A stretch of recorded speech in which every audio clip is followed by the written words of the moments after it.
napakalaga kasi ang tao, no po, nabubuhay siya hindi lamang para magtrabaho at magbayad ng bill. Amen. Ang tao po yung binuhay ng Panginoon dahil siya may layunin sa ating mga buhay. Amen po? No? Sabi nga po ni Mark Twain, there are two important days in our lives. Amen. Sabi, ang una ay yung ikaw ay, ang araw na ikaw ay pinanganak, the day you were born, no, yan yung first important day. At the day you know why. Yung daw araw na nalaman mo kung bakit kayo pinanganak,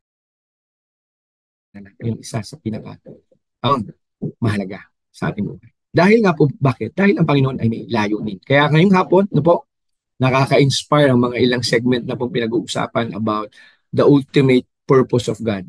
No? At kahapon nga po ay ang nagtandem po sa ating pong DLS ay ang ating pong senior pastor, Pastor Dong, at syempre ang ating pong napakasipag, ano po, na coordinator ng ating kape at pandasal, si Kuya Samuel Ciruela. No po, ay po sa inyo.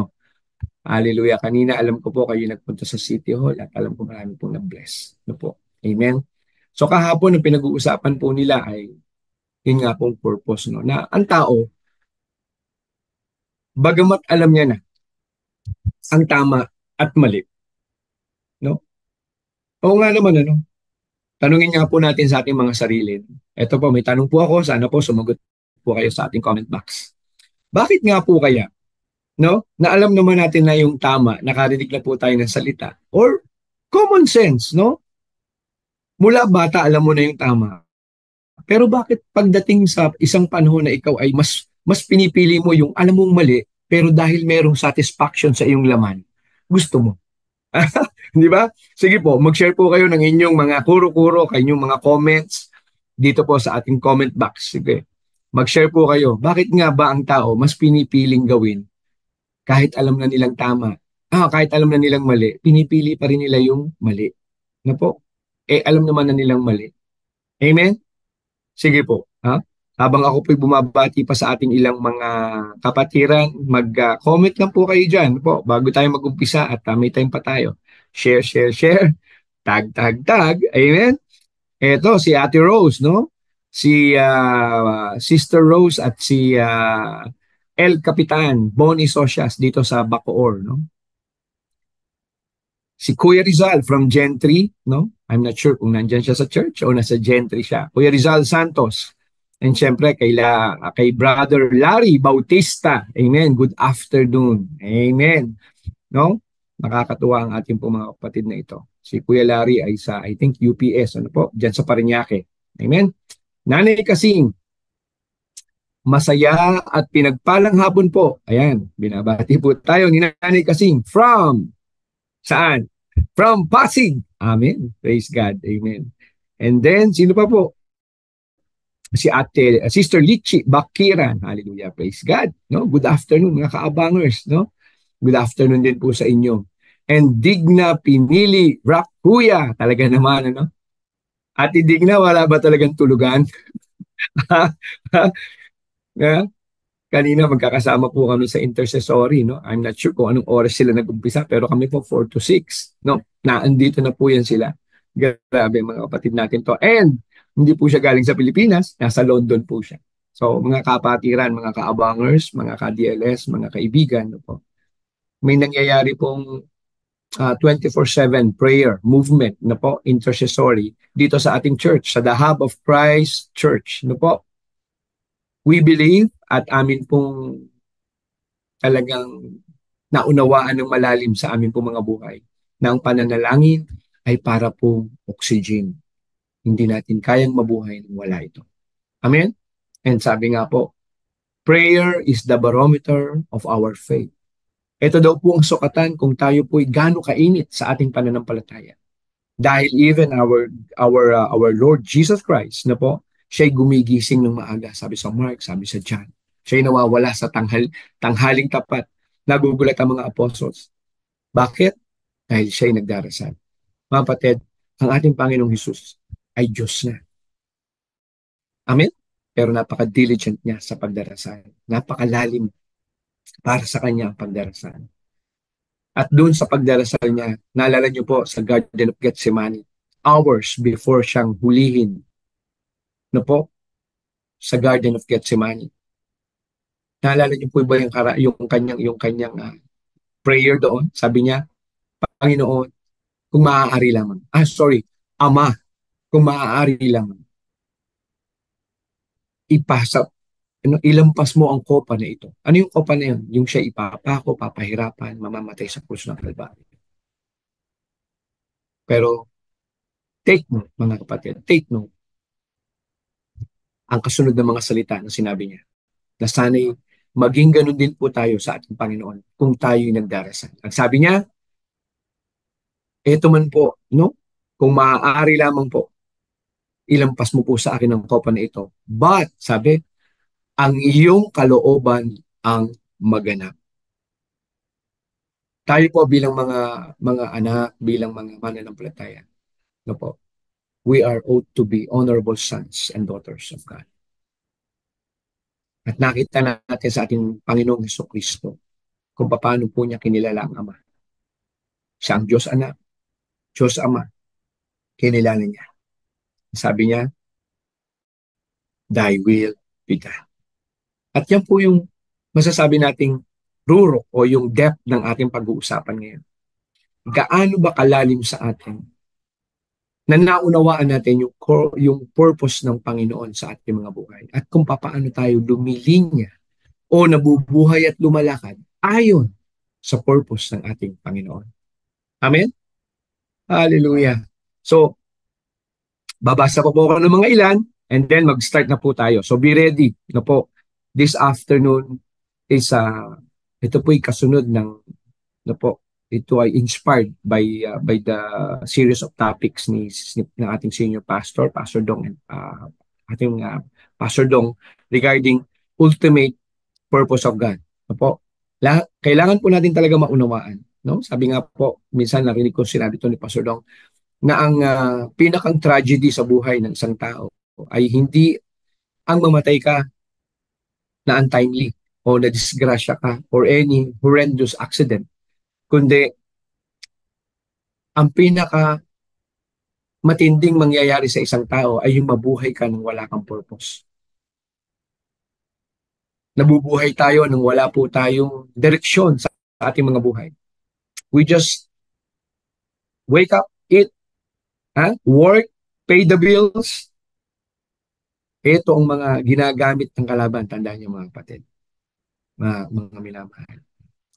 There is more life than your work and paying the bills. There is more life conducting your hobbies. Ano mang habit yan. There is more life coming from God. No po, na palagi na lang pong ibang tao o sitwasyon ang ating dahilan. Pag po naunawaan natin yung lalim ng ibig sabihin, mga kapatid, ng purpose ng Panginoon sa ating buhay, we really have to be aligned with it. Kailangan po talaga nating ma-align sa ating Panginoon. No po, at yan ang ating pag-uusapan. Katulad kung paano, no, na si Pedro, ang mga nauna niyang mga tinawag na mga apostles, ay natutong magtiwala. No po, natutong magtiwala, natutong makinig. At yun po yung ibig sabihin na ma-align tayo. Amen po? Ang ating pong verse, no po, ay Luke, no po. Luke 5 verses 4 to 6. Sige po. Samahan niyo po ako, no po, sa ating pong babasahin na verse. Okay? So, bago ko po basahin yan, may mga ilan pa po mga bagong pasok. Sila Sister Manuela Gonzalez, Larry Bautista. Sorry, nabasa na po natin to kanina. Amen? Sino pa po? Hallelujah. Ayan, si Tere and Leo Hasarino from Tanawan, Batangas. No, mga anak, ingat kayo dyan. Pagalingin kayo ng inyong pananampalataya. Clefton, Manila. Amen. Joey Lapitan. Wow, Bishop Joey Lapitan. Ang pananalangin ay napakahalaga. Amen. Praise God. Amen po. Totoo po yan. No? Ayan, Bishop na po ang nagsasalita. Ha? Blessed afternoon po, Pastor Dong, Pastor May. No, at ang inyong lingkod, no, binabati po ni Sister Imelda Ramos Villanueva. Praise God. Ayan, si Pastor Eric. Ayan, nakakatuwa. Kahapon po, no? Konting testimony lang bago tayo mag-umpisa.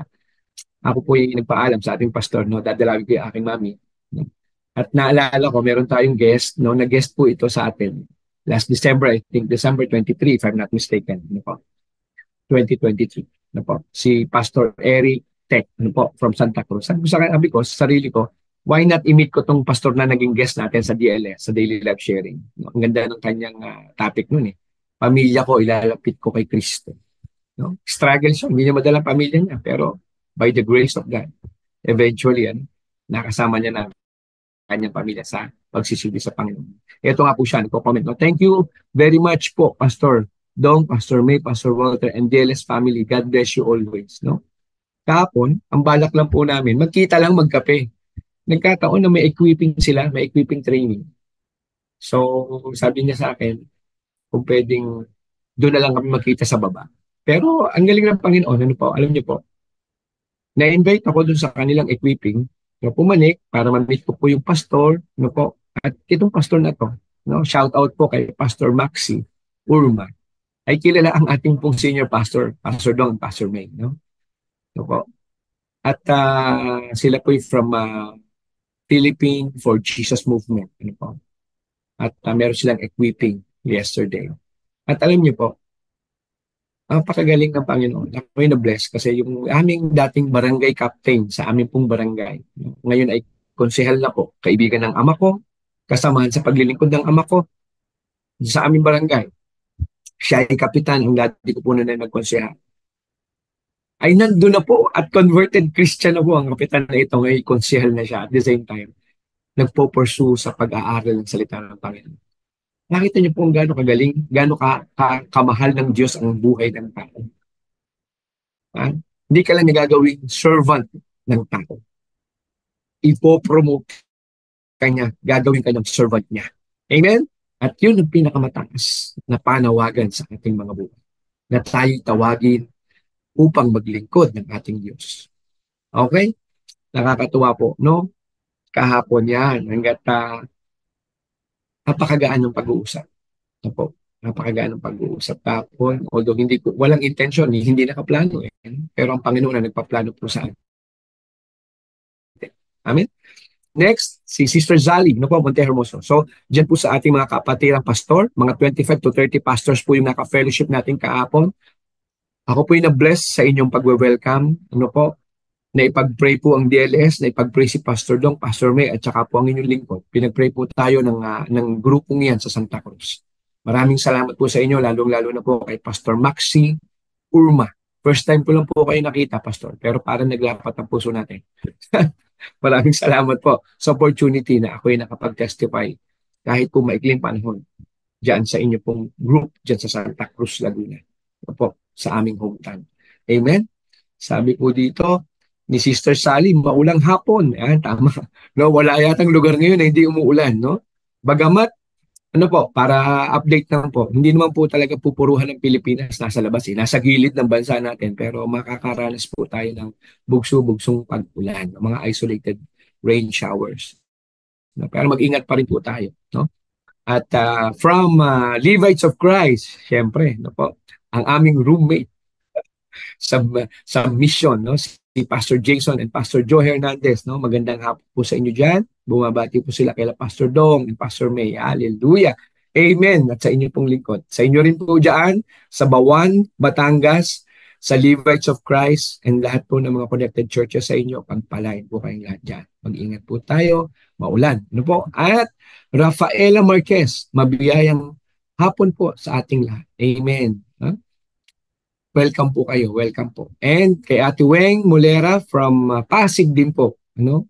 Praise God, praise God. Hallelujah. We are now listening habang naglilinis sa church. Wow, praise God. Amen. Pinagpala po tayong lahat talaga. Amen. Ha? Sabi po ni Ate Weng, na po, good afternoon po, Pastor Dong, Pastor May. No? Alam nyo, ang ating pong mga, ayan, aking pong ninang Sister Angie Campoy, no? At ating pong minsan, namimiss ko na, hindi pa tayo nagko-host ulit, Ninang. Hallelujah, praise God. Alam niyo po, masaya maglingkod sa Panginoon mga kapatid. Ano po? Yung, yung pong, yung pong saya sa puso, yung kaginhawahan, yung kapanatagan sa puso. Grabe. Yung mga kapatid po tayo, alam niyo, sa totoo lang, halos kulang ang tulog, no? Hindi na po ako magbabanggit ng mga pangalan. Kilala na po natin yung mga yan. Pero ang masarap po kasi at nakaka-bless, yung consistency na di-develop po sa ating mga kapwa manggagawa. At hinahamon po natin lahat, mga kapatid. No po? We are challenging everybody, manggagawa, pastors, leaders ng mga churches, ng mga Christian churches, na maging consistent po tayo sa paglilingkod. No po? Minsan talagang it takes time, it takes effort. Kasi nasa atin po talagang effort eh. Nasa Panginoon ng grace. So, combining our effort and grace, there is blessing. Hallelujah. Amen? No po? Huwag po tayong panghinaan ng loob. Kung minsan napapagod tayo, may mga issue tayo sa pamilya, focus unto Jesus, the author and the finisher of our faith. He holds the purpose of your life. He holds your future. He already designed what future. Yung ibibigay niya sa yung future, matagal nang nakadesenyo, kapatid. All you have to do is to focus. Huwag liliko, huwag kakanan, huwag kakaliwa. Diretso lang tayo sa purpose ng Panginoon. Ano po? Hallelujah. Amen? So, sino pa po? Hallelujah. Hallelujah. Ayan. Thank you po, Pastor, sa pagbisita at share po ng salita ng Diyos dito po sa Pateros, kina Flor de Lisa Rojas. Opo. Marami pong salamat din po sa inyo. Sister Imelda Rojas Pagal. No po. Patuloy po tayo magpalakas. Pag may gawain, umattend po tayo. Kailangan po natin ang salita ng Panginoon, mga kapatid, upang tayo man ay gamitin niya na mainam. Amen po. Hindi po tayo habang buhay makakapagsalita sa inyo. Kailangan po dumating ang panahon, sabi nga po ni Paul, ni Pablo, sa kanyang mga tinuturuan, ano po, sa Macedonia, sa Corinto, sa Galacia, sabi niya, matagal ko na kayong tinuturuan. Dapat ngayon kayo na ang nagtuturo. Yan ang hamon sa atin. At kami po, mga kapatid, ako personally, ang aking pangarap, talagang magbuo pa, mag-rise up pa po. No? And I believe ito rin po ang pangarap ng ating mga pastor. Lalo pa po tayo mag-rise up, magpursige sa salita ng Panginoon, magbabad sa salita ng Panginoon at pananalangin. Mga kapatid, walang shortcut. Yan po talaga ang umpisa. Gawin po nating matuto tayong lumuhod sa Panginoon, basahin ang kanyang salita, bahala ng Panginoon paano tayo i-bless. Yes, that's true.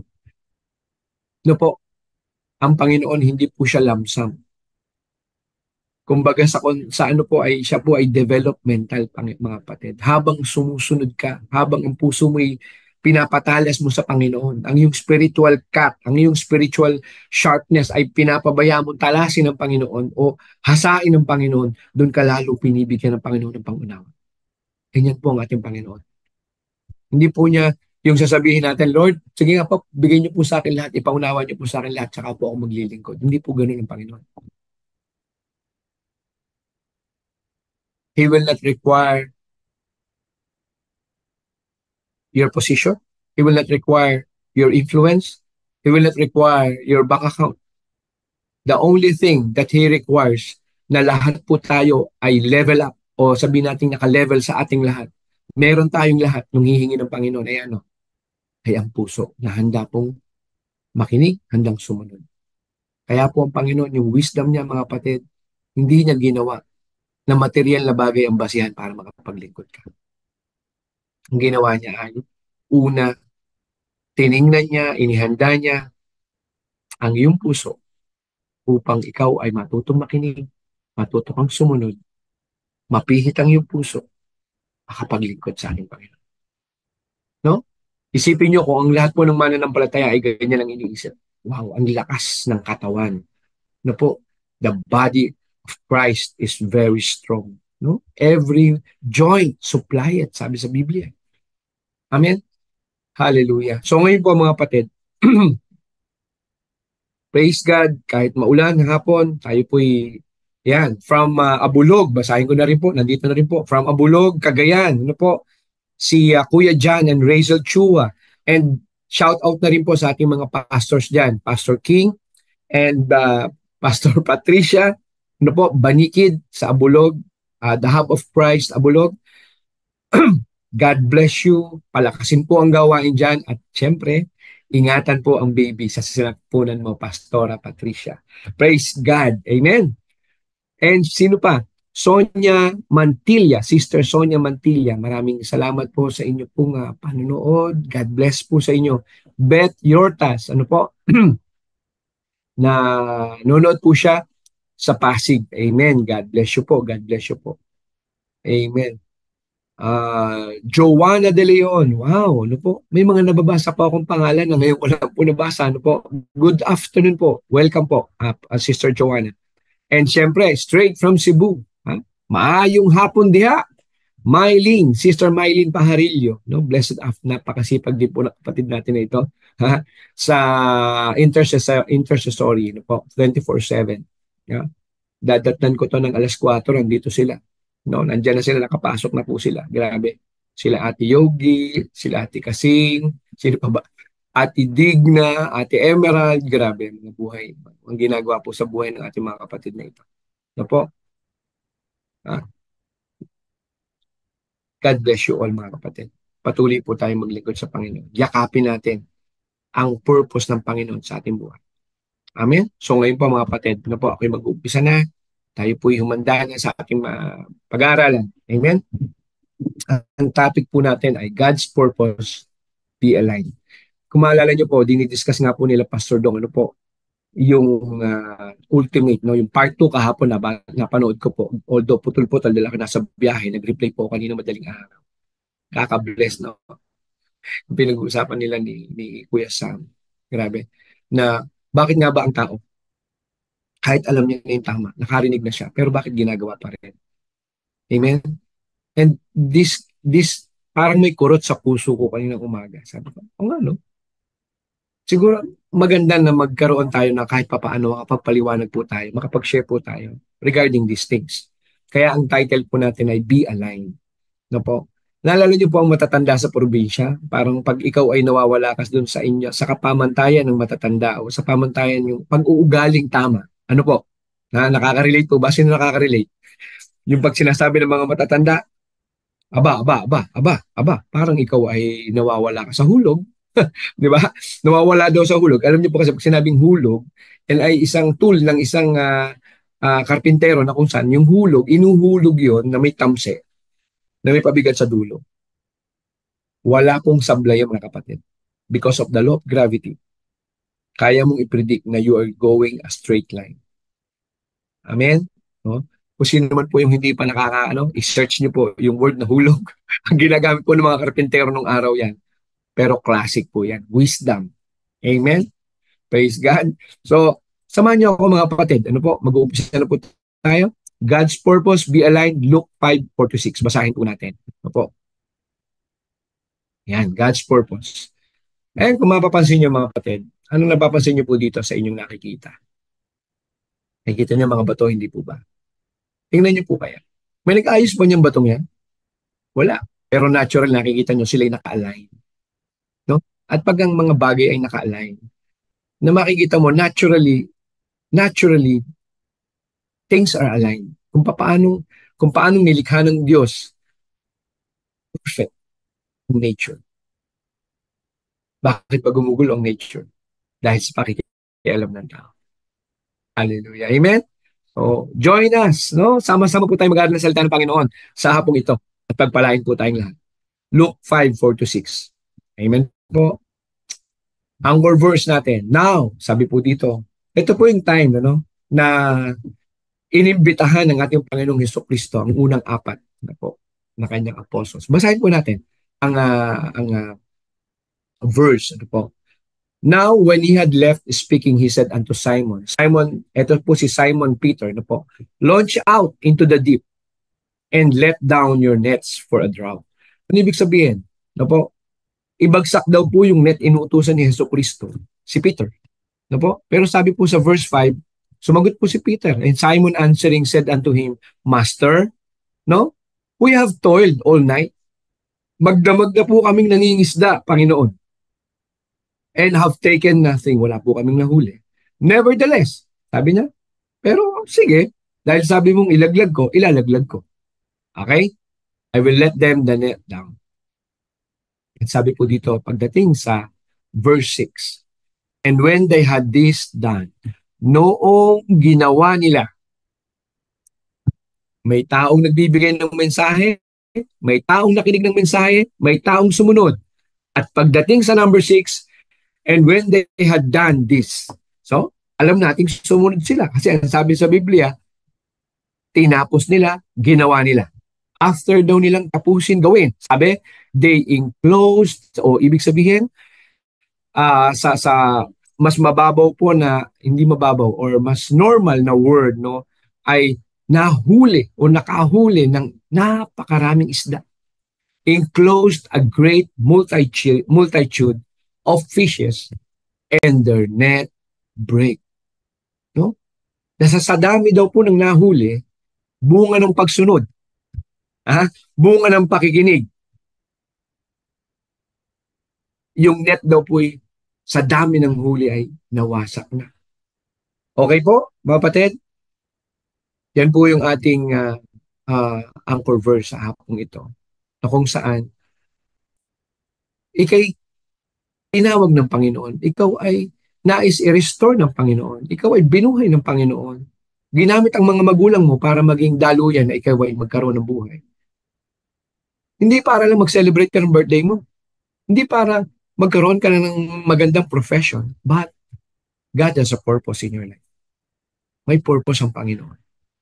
Amen? At yan po yung ating pag-uusapan. Ang tanong, sabi po, why we need alignment? Di po ba? Pag sinabi nating alignment, mga kapatid, ito po yung pagtatama.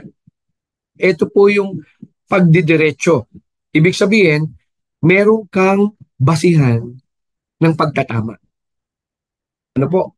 May basihan ng pagtatama. Ibig sabihin, meron kang point of reference. For example, paano mo masasabi na tama ang ginagawa mo at pamumuhay mo? Meron kang point of reference. At ano ang iyong point of reference? Ang manual of life. Ano ang manual of life? Ang Biblia. Kaya nga po sabi sa Romans 10:17, paano sila'y makapaniniwala? Sa Tagalog, basahin natin mga kapatid. Sige po, samahan niyo po ako. Sabayin niyo po ako. Romans 10. No po? Romans 10:17. No po? Basahin po natin. Bakit kailangan ng alignment? Saan ka kukuha ng alignment? Sa salita ng Panginoon. Alignment meaning pagtatama ng ating buhay. Okay po? Kasi mga kapatid, ang buhay po natin, hindi po siya nakabase sa salita ng mundo. Nung tayo nilikha, originally, ang lumikha sa atin, sabi, tayo nilikha sa salita ng Panginoon. And let there be, no? Magkaroon ng buhay. Nilalang ang mga hayop, nilalang ang mga natural resources, at nilalang ang tao. At ang hinga ng ating Panginoon ang nagbigay ng buhay sa atin at nabuhay ang tao. Sabi sa Biblia, sabi sa Genesis. Ngayon mga kapatid, na po, babasahin ko po yung sa Romans 10:17. Ano po? Sabi po dito, kaya't ang pananampalataya ay okay. Sa 14 po pala, sa 14. Romans 10:14. Ano po? Sabi po sa Romans 10:14, paano naman sila tatawag sa Kanya kung hindi sila sumasampalataya? Okay? Mga kapatid, ito po kasi yung unang proseso ng alignment. Hindi mo mai-align ang buhay mo hanggat hindi mo naunawaan na kailangan mo ang iyong Creator. Ulitin ko po, hindi natin mauunawaan, hindi natin maitatama ang ating buhay, hindi natin maitatama ang ating pamumuhay kung hindi po natin alam na po na tayo ay kailangan po natin, tayo nilikha, kailangan natin ang ating manlilikha upang tayo itama sa ating mga buhay. Sabi po dito, paano naman sila tatawag sa Kanya kung hindi sila sumasampalataya? Siyempre, paano ka nga naman mananampalataya kung hindi mo naunawaan anong ibig sabihin ng pananampalataya? Sabi po dito, paano sila sasampalataya kung wala pa silang napapakinggan tungkol sa Kanya? Paano naman sila makakapakinig kung walang mangangaral sa kanila? Praise God. Kaya mahalaga mga kapatid, na po, na tayo po'y magkaroon ng salita ng Diyos sa ating mga puso. Dahil ito po ang magtuturo sa atin upang tayo'y makabalik. Ha? Isa pong proseso yan. Pag tayo po'y, ang puso natin ay napihit pabalik sa ating Diyos, yun po yung alignment. Pero hindi po ganun kabilis. Hindi po ganun kabilis. It's not that easy. No po? It's easier said than done. No po? Kaya dito sa ating babasahin, sa Romans 7:15, no po, ito po ay binanggit kahapon sa pagtuturo ni Pastor Dong. Ano po? Tungkol dun sa will ng tao sa pagpili ng tama at mali. Kaya siya po ay nadidisalign, nawawala sa grasya at biyaya ng Panginoon. Ano po? Basahin po natin sa Romans 7:15. For what I am doing, I do not understand. For what I will do, I will to do that I do not practice, but what I hate, that I do. Kung ano daw po kanyang kinamumuhian. Dahil alam mo sa iyong isip, ito'y mali, pero kinamumuhian mo to, pero siya pa rin ang ginagawa mo. Bakit? Dahil tinatalo ka ng laman. Okay? Romans 7:19, sabi po dyan, for the good that I will do, I do not do. Ang alam ko na mabuti ay siyang hindi ko ginagawa. But the evil, I will not to do. Ang mga kasamaan hindi ko dapat ginagawa ay siya ko. Ang sabi, that I practice. So ibig sabihin, hindi lang isang beses, paulit-ulit. Practice eh. Kaya kailangan po ng alignment, mga kapatid. Kailangan ang pagtuturo at kaalaman na tayo po'y nawawala sa giya o nawawala sa alignment o nawawala sa pagiging parallel, life, truth, ang pamumuhay natin sa ating Panginoon. Alam niyo po kung bakit? Ang unang dahilan, kung bakit ang tao ay nahihirapang bumalik sa ating Panginoon. Ano po? Hindi niya maiset ang kanyang puso. Ang standard niya, double-minded. Ang standard niya, double standard. No? Kaya dito, sabi po dito sa inyong nakikita sa inyong screen, set our heart, be aligned. No? Nakita ko lamang po ito, magandang ipakita. Aligning your life with God's purpose for you. At ang isang paraan para mo matahak ang buhay na gusto ng Panginoon sa iyo, daanan mo ang daan na gustong daanan ng Panginoon para sa atin. Huwag po tayo mag-iba ng daan. Maliwanag yung sinasabi ng ating Panginoon sa John 14, di po ba? John 14:6. I am the way, I am the life, and I am the truth. Sabi ng Panginoon. So set our heart. Sabihin nga po natin sa ating pong comment box. No? Set our heart. I-declare natin, be aligned. No? Kung gusto niyo lagyan ng exclamation mark, lagyan niyo po. O, set our heart, be aligned. No po? Sige po. No? I-declare natin. Sama-sama tayo mga kapatid. I-declare po natin sa hapong to. No?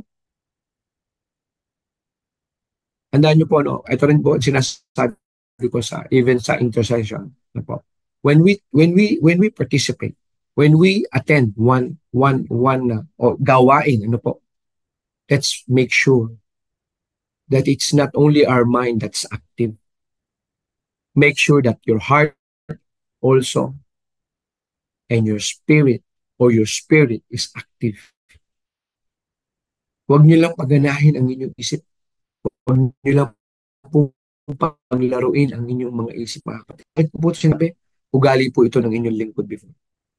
Mas lalalim po tayo pag hinayaan niyo po na ang inyong mga natanggap sa isipan, listening, ang inyong mga bagay na tinanggap sa inyong isipan, idasal niyo po talaga, i-design niyo at ipagdasal niyo, Panginoon, pababain mo po ang aking narinig sa aking puso. Upang ito'y aking malakarin sa akin. Analysis is not as important as taking it to your heart and doing it into your life. No po? Tandaan niyo po ito. Narinig ko ito. Matagal ko na itong narinig. Grade 6 pa lang yata ako. Narinig ko na sa teacher ko ito. Ha? Sabi po, reading without reflection is just like eating without digestion. Ha? Kaya kung minsan mapapansin nyo, nagbabasa kayo ng Biblia, pero parang hindi kayo lumalago. Kasi pagkatapos pong basahin, that's it, tapos na. Kasama po sa proseso na maunawaan mo ang layunin ng Panginoon sa iyo ay yung bigyan siya ng mahabang oras. Bigyan siya ng quality time. Hindi po tira-tirang panahon. Let's be fair with our God. Let's treat Him as God. Karamihan sa atin, alam niyo po, ang treatment natin sa ating Panginoon, ambulansya. Ha? Response unit. Amen? Tama po ba? Natatawagan mo lang siya, parang 911. Tatawagan mo lang pag may problema. So, ang tingin mo sa kanya, ambulansya. Kailan mo kaya magiging Panginoon talaga ang Panginoon? Nung ikaw ay naligtas, ang iyong paningin, ang iyong pagtingin sa Panginoon ay Savior, manliligtas, tama. Pero kailan mo i-convert? Kailan matatransform ang iyong pagkakilala kay Jesus na iyong tagapagligtas na maging hari at Diyos ng iyong buhay? Kailan ka maa-align? Kailan mo papipihit ang iyong puso? Amen? So ngayon po ito, sabi, in uncertain times, rest in the truth that God has ordered your steps and put strategic people. Totoo yan. May ilalagay po ng mga strategic people in strategic places so that the strategic plan for your life will come to pass. Aniwalaan mo yan, kapatid. May ipapadalang tamang tao sa tamang lugar upang mag-ipatupad ang tamang plano sa buhay mo.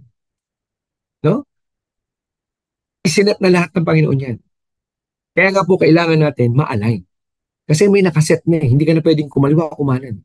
May nakaset na po sa atin. At yun po yung standard ng Panginoon. Hindi po kakomplikado. No? Sabi, hindi daw po mahirap sundin ang kanyang mga batas. Basic po siya.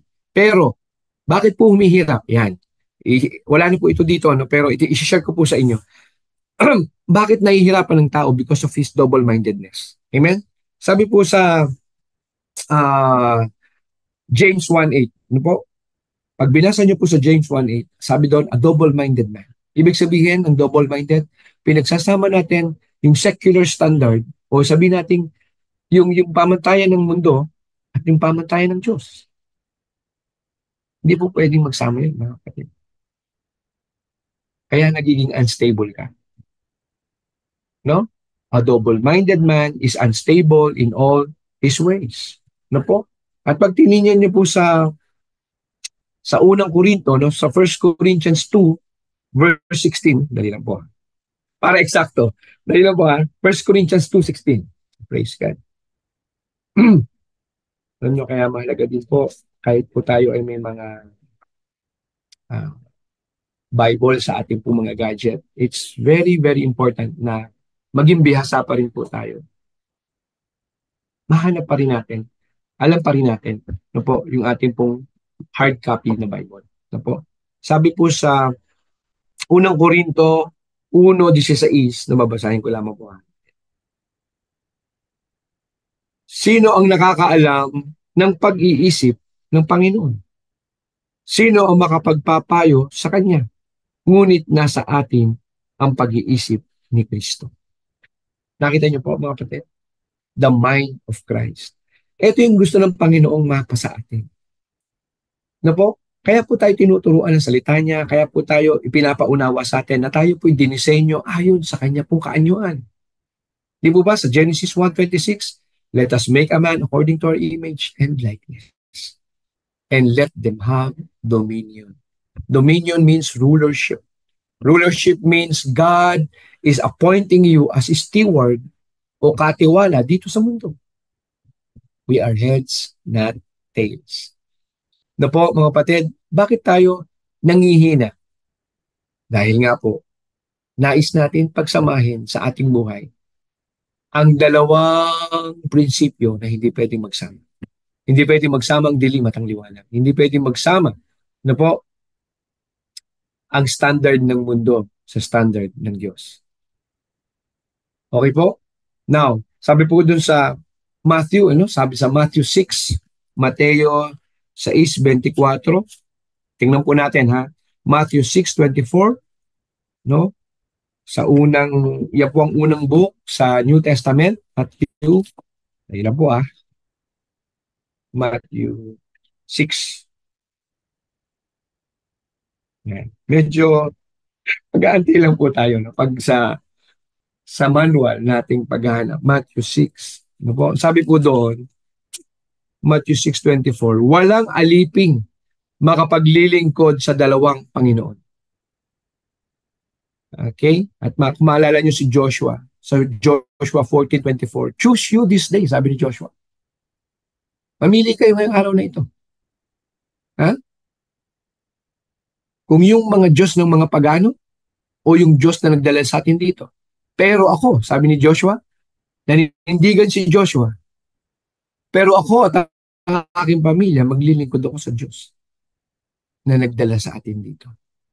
Ang Diyos ni Abraham, ni Isaac at ni Jacob. Ano po? We have to understand that, mga kapatid, mga minamahal. Kailangan po nating maunawaan, mga kapatid, ang mga bagay na ito. Amen po? Hallelujah. Ito po. So ngayon, mga kapatid, sabi po dito, wala daw pong pwedeng maglingkod. No? Sabi po dito, Matthew 6:24, aliping makapaglilingkod sa dalawang Panginoon sapagkat kapopotan niya ang isa at iibigin ang ikalawa. Paglilingkuran ng tapat ang isa at hahamakin ang ikalawa. Hindi nyo maaaring paglingkuran ng pareho ang Diyos at ang kayamanan.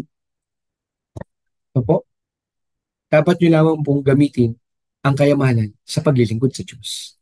Pwede naman po kayo magkaroon ng kayamanan. Huwag nyo lamang pong jojosin ang kayamanan. Kailangan po ang kayamanan ay gagamitin mo sa paglilingkod sa Diyos mo. Kailangan mo maunawaan na yung kayamanan ay hindi ikaw ang nagpuproduce. Ipinagkakaloob sa iyo yan ng Diyos. Sabi sa Deuteronomy 8:18. Ha? Ako na iyong Diyos. Di po ba?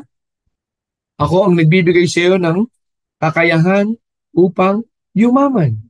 Basahin niyo po, Deuteronomy 8:18. Opo? Sulat niyo po, mamaya basahin niyo po. Ito po yung mga mindset o kaisipan na kailangan pong ma-align upang tayo po'y makita natin na ang purpose ng Panginoon sa tao hindi po magpayaman. Hindi magkaroon ng impluensya. Okay po? At yun na yung gagawin mong buhay. Yung pong mga binanggit ko, yung yaman, yung impluensya, yung galing, yung talino, yan po'y tool. Sa mata ng Diyos, yan po'y kasangkapan ng tao upang bigyan ng glorification, bigyan ng edification, i-glorify ang Panginoon.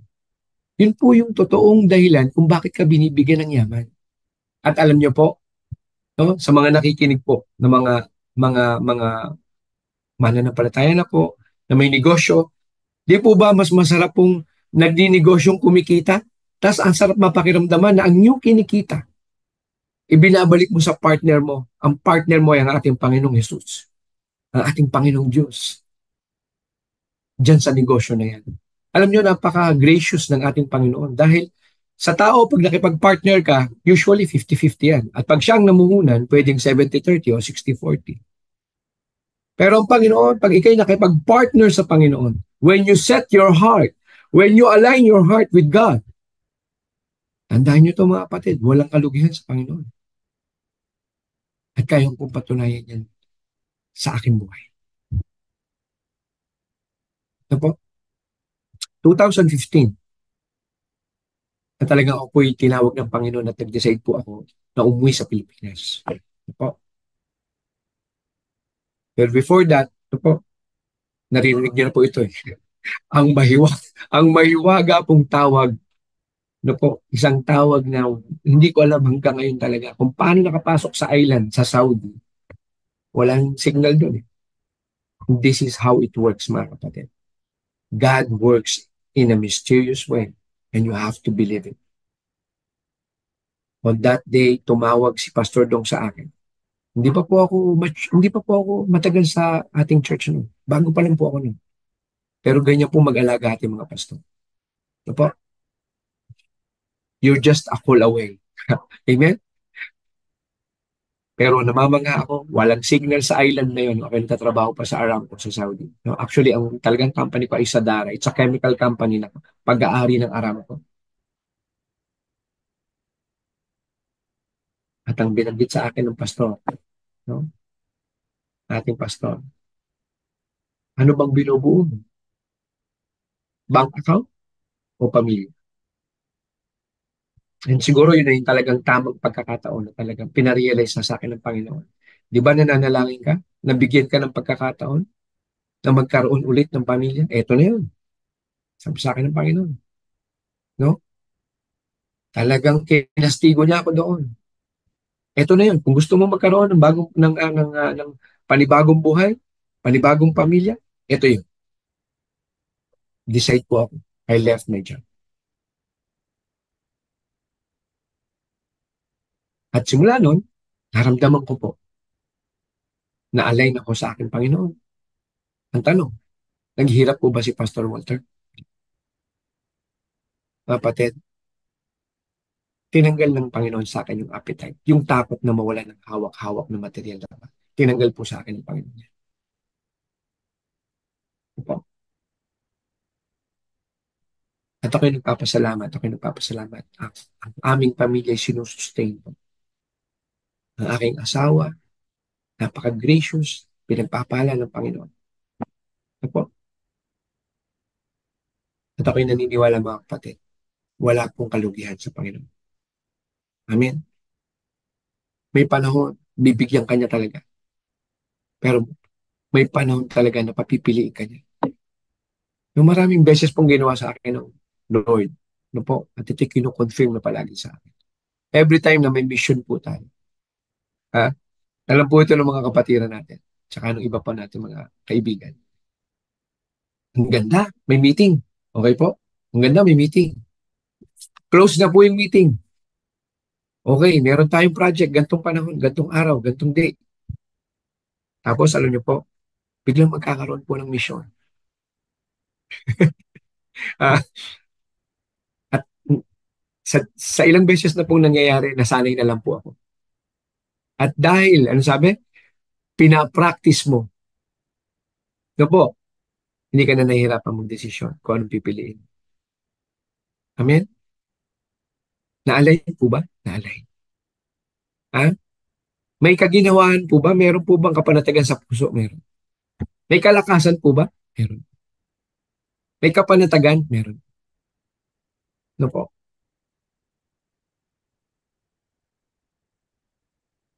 Amen? So ngayon pong oras ito mga kapatid, no? Sabi dito, sabi sa Isaiah 45:2, I will go before you and make the crooked. Anong ibig sabihin? Tutuwirin ko mga baluktot na daan. Wawasakin ko ang bawat gate, no? Ang mga padlock, ang mga paka. Sabi diyan, pag binasa niyo po ng buo yung Isaiah 45:10. Sorry, Isaiah 45:2. No po. Kaya huwag po tayong matakot mga kapatid, no? Dadating ang panahon na parang wala kang kahihinatnan at parang wala kang pinanghahawakan.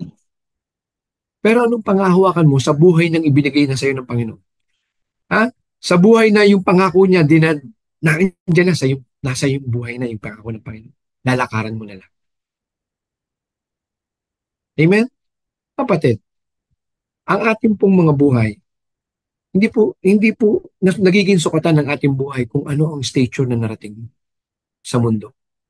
Ulitin ko po, listening, ito po kasi yung isang alignment na kailangan nating matutunan. Hindi ka dapat mag-worry kung anong stature meron ka sa mundo. O don't use the word worry. Huwag mong pagpunyagian o paghirapan na po na halos mamatay ka na. Ginagawa mong araw ang gabi, gabi ang araw para magkaroon ka ng stature sa mundo. Magkaroon ka ng mataas at malaking posisyon, influential na posisyon. Pero mga kapatid, ito po yung na-realize ko for my 25 or 30 years in the corporate world. I'm not saying na hindi maganda. Hindi ko sinasabi po na huwag kayo, tumigil kayo. No, what I'm trying to say, ito po yung conviction sa akin ng Panginoon. Ano po? Na mas gugustuhin ko na po na hindi man ako kilala ng mundo. Sinigurado sa akin ng Diyos ko, nakasulat ako sa libro ng buhay at kilala niya. Amen? Siguraduhin natin na ang ating buhay ay may eternal security. Na tayo po'y may totoong relasyon sa ating Panginoon. Dahil sa totoong relasyon natin sa ating Panginoon, diyan lamang po talaga masasabi that there is harmony, that there is alignment. Hindi niyo po talaga matutugunan yung purpose ng Panginoon sa buhay niyo kung ikaw ay hiwalay o hindi ka nananampalataya kay Hesukristo. No one cometh to the Father except through me, sabi ni Jesus Christ. No po? No one cometh to the Father except through me, sabi ni Jesus Christ. Kaya hindi po natin pwedeng daan yung magpakataas ka ng edukasyon, magpakalaki ka ng impluwensya sa secular na buhay. Hindi po yan ang daan. Gagamitin lang yan ng Panginoon para magamit ka sa kanyang gawain to advance the kingdom of God. Yan ang tamang perspective. Yan ang aligned. Hindi po end all of all ang iyong profession, ang iyong negosyo. Yan lang po yung tool ng Panginoon upang i-bless ka at ikay maging blessing sa ministeryo ng Diyos. Amen? Praise God, mga kapatid. I hope nagkakaroon po tayo ng kaliwanagan. Yan po kasi yung alignment. The first thing we have to align. Naalala niyo po yung sinabi ni Pastor Dong last 2 weeks ago? Ha? The battle is won in our mind and in our hearts. Kung ang mind mo palang weak na, ang puso mo palang 50-50 na, talo na kagad. Ilagay niyo po yan sa inyong mga isipan, mga kapatid. Ang kalaban po, ang aatakihin niya ang isip mo. Wala ka na, hindi mo na kaya yan, matanda ka na, wala ka na, hindi ka nga nag-aral. Ilang beses ka nga nag-negosyo, di ba bumagsak ka? Yan po ang mga sasabihin sa'yo ng kalaban. Pero alam niyo mga kapatid, hindi naman yung maibalik mo yung dati mong gusto eh. Hindi naman yung maitayo mo ulit yung dati mong negosyong bumagsak. Hindi po. Ha? Sabi niya doon sa teaching, it's not going back to the normal. It's going back to your God. Ha? Yung makabalik ka doon sa Diyos na nagbigay sa iyo ng purpose in life. Amen? Alam niyo po kasi, yung cycle natin sa mundo, yung di ba, ganito, normally, when I plank down nung negosyo ko, gusto ko pa rin ibalik yung negosyo ko. Amen? Pero yung pala trap sa akin yun para hindi ako makapaglingkod, magamit ulit ng aking Panginoon. So anong ginawa ko po? Hinayaan ko po muna yun. Nagpaayos ako sa aking Panginoon. At dumating yung panahon, ibinalik sa akin ng Panginoon. Ano po? At doon mo na naman marirealize mga kapatid. Ano po? Na ang bagay na yan. Halimbawa po ngayon, existing po ha mga kapatid, existing po. Ano po? Hindi po ito ipinagyayabang, pero ito po kasi yung katotohanan sa buhay ko. Ibinalik po yung training center. Pro Senior Training Center, meron po tayo. Wala naman po akong balak magtayo ng construction company, pero ang ibinigay po sa akin ay yung construction supply, yung copper noom. Binigay po ng Panginoon. Hindi ko man siya. No, alam nyo, hanggang ngayon, katanong ko, Lord, bakit mo hinayaan matayo to? Wait. May tamang panahon. Pero ang mahalaga, prepared ka. Anytime na may opportunity, meron kang mga nakatayong dokumento para magnegosyo. So, pag talagang sinabi ng Panginoon sa akin, drop mo na lahat yan, anak. Samahan mo na ako talaga full time. Ito na yung gusto ko sa'yo. Then let it be. Thy will be done. Amen? Kapatid? Praise God? Yun po kasi yung alignment. Ngayon, mga kapatid, may kanya-kanya pong encounter ng Panginoon sa atin. Kaya po kailangan maging mahalaga ang ating pong regular communion sa ating Panginoon. Regular na pagdarasal, regular na pakikipag-usap sa Kanya. Amen po, kapatid? Yun po ang kailangan nating gawin. Amen? Now, be stronger than your strongest excuse. Maging mas malakas po tayo doon sa pinakamalakas nating alibay. Naku, hindi ako nakapag-aral, pastor. Ay, naku, pastor. Weakness ko po talaga yan, ganyan. Hindi ko po talaga kaya magsalita in public, pastor. Hindi ko talaga kaya. Wag na po, gawa niyo na lang po sa akin lahat. Wag na po yan. Wag na po yung magsalita. Wag na po yung mag-street pitching. Wag na po. Paglutuin niyo na lamang po ako sa kusina. Ay, nako kapatid, marami na ako nakitang ganyan. Ah, dati ang gusto lang sa kusina. Dati ang gusto lang sa ushering. Pero ngayon, praise God. Ah, when they gave their heart to the Lord, when they gave their trust to the Lord, when they let the Lord align their life to the purpose, ngayon nagsasalita na sila sa street preaching. Ha? Ngayon natuturo na sila sa mga big group na dati hindi mo mapatayo. Pag-prayin mo nga, pagdasalin mo, hindi marunong eh. Pero salamat sa Diyos. Salamat sa Diyos. Ito po. Amen? Na ang mga taong ito po ay patuloy na nagpapahasa, nagpapatalas sa pamamagitan ng salita ng ating Panginoon. Ito po, sa mga ipinadalang tao sa ating mga buhay. Ito po. Praise God. Amen? Now, sabi po dito, by nature, ito po, dali lang po ha. Yan. Baka po meron akong, baka meron pong kaugnay na ayan, dali lang po.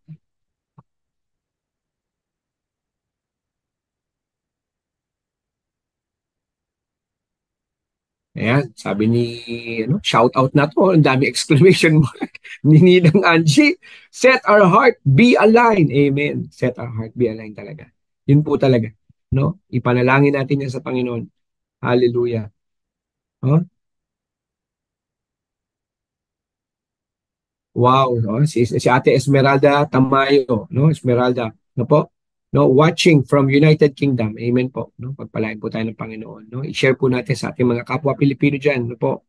Sa UK, ano po? Amen. Hallelujah. Yan. Sabi po ni Bishop Joey Lapitan, sa amin sa Nueva Ecija, pakinabang ang tubig ulan ngayon, pabor sa mga magsasaka, lalo sa aking mga kababaryo. Amen. Totoo po yan, no? Gamitin natin yung mga yan, no? Hallelujah. Sabi po dito ni, uh, ayan, sino pa po ba? Obedience is the key for the right alignment. Tama po. Hindi ka talaga, hindi mo masasabing na-align ka, no? Sabi po ni Sister Angie, hindi mo talaga ma-align. Hindi mo masasabing naka-align ka sa salita ng Diyos kung hindi ka makasunod sa salita ng Panginoon. Marami daw po mga bagay, marami daw po mga tao na hindi makalapit, hindi makasunod, ayaw sumunod, hindi maipamuhay yung buhay na sakdal o holy dahil ayaw nilang makinig. Tama po ba? Kung makikita niyo po ito, by nature, things are aligned. Tanong ko sa inyo, perfect po ba ito? Perfect? Pero imagine niyo po yan na bawat tao. Yung bitak-bitak na yan. May tao pong mahaba, di ba? May mga malalaki, may mga, tingnan niyo po yan, merong ang buhay, may pwedeng magaspang, pwedeng bako-bako, pero they are all heading and pointing to one direction, to one vision. Even these non-life things na binuo ng ating Panginoon, they are aligned. Napakagandang tingnan, even in the nature, no? By nature, things are aligned. Alam niyo po, pag tinetreasure ko po yung mga experiences ko sa pamumundok, no, as mountaineer, marami akong natutunan. Actually, marami akong nabuong home sa pag-akyat sa bundok. Pag nag-observe ka sa nature, ang dami pong marirealize sa nature. No? Welcome po. Welcome po kay Mar Arellano, no? Aking bayaw sa pinsan from Santa Cruz, Laguna. Mapagpalang araw, Pastor Walter, sa lahat ng kadyeles. Oo, no? Na-miss ka namin. No? Sabi po ni Sister Angie, totoo po, ang kalaban hindi Kristyanismo, kundi ikaw mismo. Kaya need natin bumalik sa Diyos para tayo ay ma-align sa kalooban niya. Amen. No? Praise God, praise God. No? Nakakatuwa nga po eh. Alam niyo po, may revelation sa amin. Ano? kami mag-asawa nung tayo ay nagpuntang Bataan. Di ba meron po silang DNA doon, ang DNA ano, PPW. Ano po? No, makaka-relate si Pastor Ruben dito. At saka si Pastora Tess. Bisita po natin sila kahapon, no? Asawa ni Pastor Bishop Buddy Abadillo, no? Ang PPW sa Batam ay Pray, Praise, and Worship. Alam nyo talagang, alam mo parang ipinakikita ng Panginoon sa mukha namin. Tapos na. No? Ito na ngayon. Pray, Praise, and Worship. It so happen, ang ibig sabihin ng PPW sa political term ng aming mga lumang buhay ay People's Protracted War. Yan ang ginamit na war strategy ni Mao Zedong sa China kung bakit sila nanalo. Pero ngayon, wala na. Pinaltanahan ng Panginoon ng panibagong term. Pray, praise, and worship. No more people's protracted war. Ah? Praise God. No? Amen. Praise God. No po? Morris Albert Soriano. Ayan, taga-Kalamba. No po? Pagpalang hapon po sa inyong lahat dyan. Amen. Mga kapatid, patuloy lang po tayo. Ano po? Maulang hapon po sa lahat. We are now listening habang ayan, doon po pala sila. Ano po? Magandang hapon po, Pastor Dong, Pastor May. Yan, lahat ng nakikinig, magandang hapon po. Amen. So ngayon, mga kapatid, gusto ko makita niyo po ito, no? I will just make it fast here. Ano po? Ang diamond po, galing po siya sa carbon. Okay po? Through tremendous friction and tremendous heat. Okay po? Nabuo po ang diamond. Diamond is made of carbon atom. Ngayon, ang buhay mo, para din yung carbon. Dati ay walang gustong humawa kasi marumi. Kakapit yung karumihan mo, kakapit yung itim na color mo sa kamay ng mga tao. Kaya walang gustong humawa. Pero, nung ikaw ay naging diamond na, ha? Maraming gustong tumingin sa diamond. Pero hindi nila alam saan nang galing ang diamond? Sa carbon, sa foam. Now, ano po? Uh, I want you to see the structure. Nakikita mo niyo po itong structure na to, mga kapatid? At saka itong structure na to. Okay? This is lalo ko pong naunawaan ito na ito'y biblical concept nung narinig ko po yung teaching ni Pastor Dong. Okay po? Kung mapapansin niyo po dito, ito po ay palapad. So meaning, ito po ay horizontal. Ang carbon po, ang coal, kaya po siya madaling durugin kasi ang kanyang structure po ay palapad lang. Okay, i-relate ko na kagad para wag po tayo mawala. Ang relationship natin, mga kapatid, pag ang relationship po natin bilang Kristiyano, palapad lang, magaling lang tayo makisama sa tao. Amen? Mabilis ma-break yan. Kasi yan yung nature. Amen po? Ngayon, pag yan ay hinayaan mong iproseso ng Panginoon, okay po? Nakikinig, mahalaga po ito. Pinuproseso ng Panginoon. May friction, may pagkatama, minsan masakit ang salitang naririnig mo, pero Lord, sige po, itama niyo po ako. Ano po? Yung pong mga dati kong magagaspang na ugali, tanggalin niyo po kahit minsan po masakit yung naririnig kong salita. Kung ito po ang magpapabago sa akin, magagamit mo ako katulad ng isang diamante, let it be done, Panginoon. Pero tingnan niyo po, pag ikay pumayag magpa-train, pag ikay pumayag magpahubog, pag ikay dumaan ka man sa tremendous heat and tremendous friction, ikaw ay naging diamond, tingnan mo ang structure mo. Both horizontal and vertical ay mayroon kang structure. Hallelujah. Thank you, Panginoon. At thank you po sa buhay ni Pastor Dong sa pagtuturo niya nito. The horizontal and the vertical relationship. Take note, diamond is the hardest stone. At siya po yung pinaka-precious stone. Kaya pala siya matigas. Ngayon, bilang Kristiyano, i-relate natin sa buhay Kristiyano. Ano yung pastor, ano yung vertical, at ano po yung horizontal? Vertical, meaning vertical, pataas. Relationship mo sa Panginoon, ikaw at ang Diyos. Pero dumaan ka sa mga challenges, dumaan ka sa mga kakulangan ng sabihin natin nga, kakapusan sa pag-iisip, o yung pangunawa o understanding. Pero hinayaan mo na ikaw hihubugin ng Panginoon. Hinayaan mo na ikaw ay dumaan sa proseso. Dumaan ka sa training. Hindi ka nag hindi ka nagiging mapagkumbaba sa magulang mo pero natutunan mo magpakumbaba na train ka sa church. Pagbalik mo sa inyo, honorableng anak ka na sa magulang mo.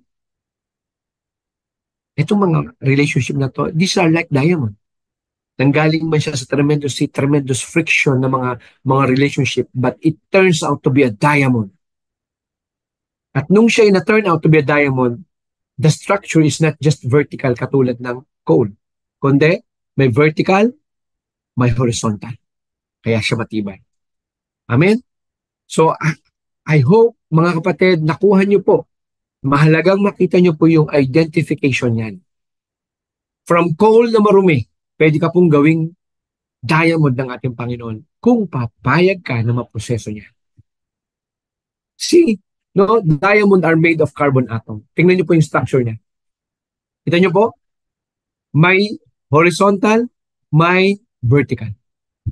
That's the structure and it came from the carbon atom of a coal or a carbon. Amen? Choose your alignment ngayon, mga kapatid. Gusto mo ba ikaw lang yung graphite? Yung graphite, yan yung tinatawag na raw coal, no po? O in short, uling, no? Para madaling maintindihan. Oh, alam naman natin yung uling, di po ba? Parang ganun po yung coal, ganun yung graphite. No po? Mabilis siyang durugin kasi nga ang structure niya horizontal lang. Walang vertical. Dito, mapapansin nyo, as diamond, meron siyang horizontal, meron siyang vertical. That's why diamond are forever. Ha, hallelujah! Amen? Diamond are forever. Ha? Pag nabuo ang diamond, di mo na yan kayang ibalik sa dati niyang anyo. Praise God. Hallelujah. Amen? Ngayon, mga kapatid. Lord, hayaan niyo pong matapos natin to. Tapusin natin to, Lord. Now, when he had left, ipapakita ko lang po yung anchor verse. Ayan po yung anchor verse natin. Ano po? Si Peter, po, ay sumunod. Amen po. Now, ito po. Aligned with God's purpose, you have to have a mindset. Okay po. Ito yung dala-dala mo sa isip at sa puso mo para huwag ka nang mawaglit. Amen? Hindi naman po talaga sabihin natin, you commit mistakes? Yes. Amen? You commit mistakes. Pero sabi ng Panginoon, I will give you a mindset. No? Sabi sa Romans 12 verse 2, tama po ba? Romans 12 verse 2, di ba? Do not conform to this world. No? By the renewing of your mind. Amen? Dali lang po para sigurado. Lord. Romans 12. Okay po. Yan. Romans 12. Romans. Huwag kayong makiayon sa takbo ng mundong ito. Sa mundong ito, mga kapatid, ang gusto lang po kasi nila, relationship lang . Kaya nga horizontal. Marami kang kaibigan, marami kang ko-impluensya, no po? Di ba? Powerful ka, pero sa tao lang yan. Kaya horizontal. You're like a coal. You're like a graphite. The intention of the Lord in every human being is to be like a diamond, no? Hindi bagay, pero gusto kong maunawaan nyo yung halaga at yung prosesong pinagdaanan niya kung bakit ang diamond is the hardest stone and a precious stone. Kasi siya ay dumaan sa tremendous heat and tremendous friction. Heat ng buhay, friction ng buhay. Ganyan po ang bawat Kristiyano, mga kapatid. Kung papayagan lang po natin tayo iayos, iproseso ng ating Panginoon. Na po, sabi po, sa Romans, nawala po. Sabi po sa Romans 12 verse 2, huwag kayong makiayon sa takbo ng mundong ito. Sa halip, hayaan ninyong baguhin ng Diyos ang inyong pag-iisip upang maunawaan ninyo ang kanyang kalooban. Gayon, magagawa ninyo kung ano ang mabuti, kalugod-lugod at ganap na kalooban ng Diyos. In short, hangad din natin, mga kapatid, pangarapin natin na yung pangarap ng Diyos ay maging pangarap natin sa ating buhay. Yung naisin ng Diyos, maging naisin natin sa ating mga puso. Yung salita ng Diyos, maging salita natin sa ating buhay. Pamantayan ng Diyos, maging pamantayan natin sa ating buhay. Dahil tayo po ay may identity with Christ. Mga kapatid, tayong nilikhang naka-align sa ating Panginoon because we are chosen. No po, yan yung unang-unang mindset na gustong ipaunawa. Pinili kita. Sabi sa John, Lord, John 15 verse 16. Hallelujah. John 15 verse 16. Sige po, tingnan natin, ano po, para sigurado tayo. John 15 verse 16. Sabi po ng Panginoon, mga kapatid, hindi kayo ang pumili sa akin, ako ang pumili sa inyo. Praise God. Hinirang ko kayo upang kayo'y humayo at magbunga at manatili ang inyong bunga. Sa gayon, ang anumang hingi ninyo sa Ama sa aking pangalan ay ibibigay sa inyo, ibibigay sa inyo. Mga kapatid, sulat niyo po, John 15 verse 16. You didn't choose me, I chose you. Amen? That's your identity, mga kapatid. Amen? So, isasabihin ko lamang po yung ating mga pag-uusapan. Okay? I am chosen. I listen to be aligned. I do to be aligned. I live the life to be aligned. Hallelujah. Alam niyo po, sa tatlong verse, sa Luke 4, 5 to 6. Tama po ba? Sa ilang verse, makikita niyo po yung transition ng isang taong nakinig, sumunod, binago ang buhay. Ano ang sikreto? The key, sabi kanina ni Sister Angie, the key is obedience. Thank you po. Amen. No? Praise God. Now, let's go. Huh? Let's go. I am chosen to be aligned. I'm identified. No? Ayan, praise God. Nauna lang po ako ng konti. Ano po? John 15:16. You have not chosen me, but I have chosen you. And ordained you that you should go on bring forth fruit. Kayo'y mamumunga, sabi. Kayo'y mamumunga. Mga kapatid, ang pamumunga ng tao wala po sa lakas natin. Ako'y namamanhik sa inyo mga puso. Minsan nyo po gawin sa buhay nyo na hindi po ang lakas natin, kundi ibabad natin sa panalangin. At makikita nyo ang gagawin kamangha-mangha ng Diyos sa ating mga buhay. Ang nakita po namin sa Batam, ang nakita po namin gawain doon ay bunga ng pananalangin at pagsunod. Pananalangin, pagsunod. Pananalangin, pagsunod, paggawa sa gawain. That's it. That you should go and bring forth fruit and that your fruit should remain.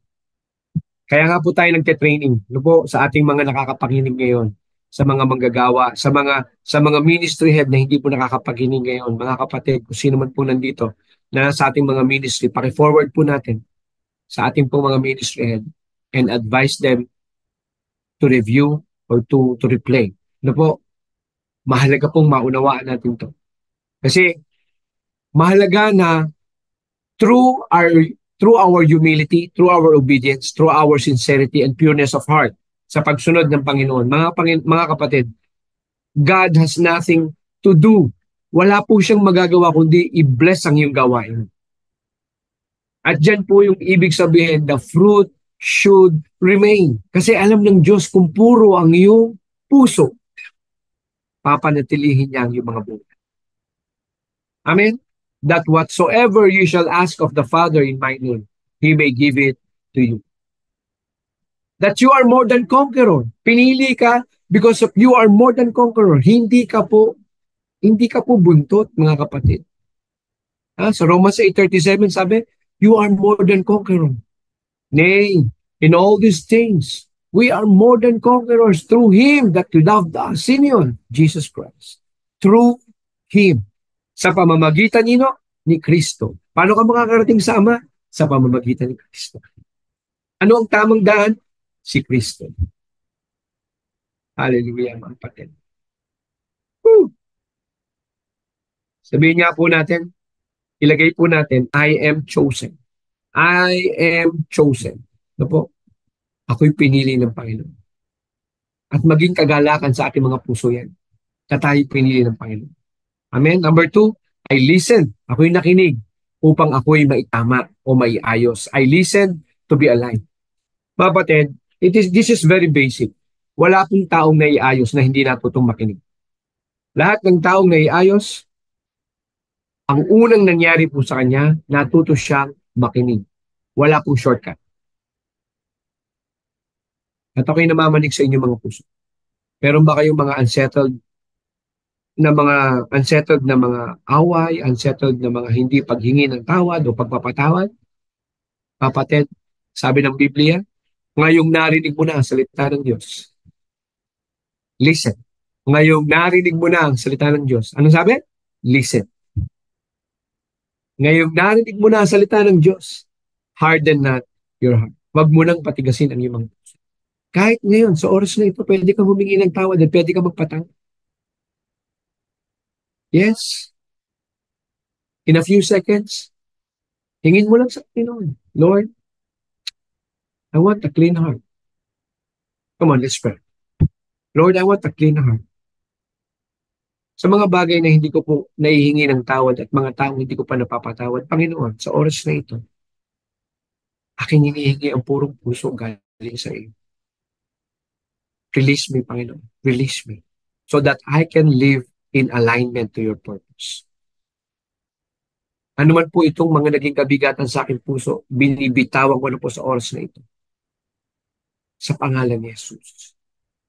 At sa mga tao po na hindi man humingi ng tawad sa akin, nasaktan ako, pinapatawad ko na po sila sa pangalan ni Jesus. Lord, salamat. Sa mga kapatid, sa mga kaibigang sumabay, at totoo pong nanalangin, Lord, palayain mo po sila. Totoong makapakinig at mailagay sa kanilang mga puso ang mga salitang ito. In the mighty name of Jesus Christ. Amen and amen and amen. Woo! Sarap ng pakiramdam mga kapatid. Sarap ng pakiramdam. I listen to be alive. Number one, listen to excel. Kaya po ikaw tinuturo ang makinig. Not because para lang magawa mo yung inuutos sa'yo. Ulitin ko ha, hindi ka po tinuturuang makinig para lang magawa yung inuutos sa'yo. Tinuturuan kang makinig sa isang mas malalim na dahilan. At ano yun? Because your trainer, your pastor, your parents, your teacher want you to excel. Kasi hindi ka pwedeng mag-perform excellently ng excellence kung hindi ka marunong makinig. Wala ka pong pagbabasihan ng perfection ng iyong kilos at galaw. Meron ka dapat point of reference in order for you to be considered excellent. At anong point of reference? Word of God. Amen? Effectiveness. Praise God. Sabi dito, naalala niyo po si Jethro, no? Si Jethro, pinagsabihan niya ang kanyang son-in-law. Sino yun? Si Moses. Ang sabi ni Jethro kay Moses, no? By the way, trivia, hanggang ngayon ginagamit po yan sa management. Ang tawag po dito sa foundation na ito, dito sa verse na ito, Jethro principle, no? You can search it. Hanggang ngayon ginagamit sa management yung Jethro principle. Alam niyo yung Jethro principle, it's a principle of delegation. Okay? Na pag ikaw ay leader, kaya ko po gustong maipasa po ito sa ating mga leaders dahil mahalaga na magkaroon ka ng consciousness that your work should be delegated to other people. Amen po? Pero may principle. Sabi po dito ni Jethro sa kanyang son-in-law na si Moses. Sabi, hearken now unto my voice. Makinig ka sa aking sasabihin. Makinig ka sa aking boses. I will give thee counsel, and God shall be with thee. Be thou for the people to Godward, that you mayest bring the causes unto God. Ano ibig sabihin, mga kapatid? Yung balakin ng Panginoon. Hindi mo magampanan lahat yan kasi nagsusolo ka. Sa mga leaders na nakikinig ngayon, you cannot do it alone. Kapatid, kung ikaw po'y pinagkatiwalaan ng gawain, mga bagong gawain, no? Sa ating pong iglesia, meron pong mga pinagkatiwalaan mga bagong gawain ngayon. Put this in your heart. Hindi natin kayang gawin mag-solo. So we need to establish our second man or sabihin natin circle of influence. Mag-develop tayo ng circle of influence na yun yung makakatulong sa iyo para gawin, gampanan ang iyong ibinigay, pinagkatiwala sa iyong ministry ng ating church. Amen? I will give thee a counsel, sabi ni Jethro. Now, next, anong sabi? Moreover, thou shalt provide out all the people, able men, such as fear of God. Okay, mga kapatid. Men of truth, hating covetousness, and place such over them to be rulers of thousands and rulers of hundreds, rulers of fifties, and rulers of 90s and tens. Mga kapatid, ang ibig sabihin po nitong binabasa natin na to, no? Magtatalaga ka ng mga tao at ang pamantayan, mga tao may takot sa Diyos, tama ang pamumuhay, may kakayanan, mapagmahal sa katotohanan, hindi mainggitin. Ha? At itong mga taong to ay gagawin mong ruler ng thousands, hundreds, tens. Amen po mga kapatid. At sabi dito, may level of authority. Alam mo, pag binabasa mo talaga itong Bible, lalo ko pong nare-relate sa dati kong mga trabaho. I'm a corporate guy for 25 years. At ngayon ko po, ako'y na-excite dahil ngayon ko lang po lalong naunawaan ang mga itinuturo ko pala noon, ang mga pinag-aaralan ko pala noon sa corporate, lahat nandito sa Manual of Life, nandito sa Biblia. Salamat sa Diyos.